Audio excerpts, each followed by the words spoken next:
Hi, today we are. With Mariana. So, in your experience, what are the main difficulties sixth grade students face when learning topics like photosynthesis and human systems? Well, I consider that one of the main issues when I'm trying to explain those kind of topics are that are contents that are not concrete, and that makes the process a little hard for them, because usually it's easier when the students have the opportunity to see or to use that content that it can be a little abstract to make more close to them. So I feel like that is the biggest challenge with them. How does the lack of materials like models, lab equipment, or visual aids affect student learning? Well, that is one of the biggest issues when we are trying to explain those kind of content, because without the materials it's harder to them understand how all those process that happens in a micro level working in real life. Okay.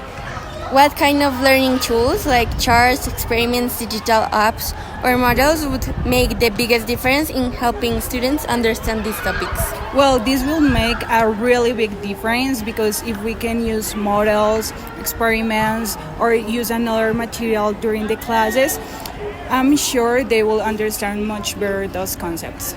Okay, and what role do you think parents, school, or even technology could play in solving this issue? I feel like they are an important part during all the process, because if we can work with parents, they can foster students to be creative and to be interested for those topics. As well, the school has a main role, because the school can provide many different materials to improve our classes and to make more interesting the process that we develop at here. Okay, and are there any low cost or creative alternatives you have tried to replace expensive materials?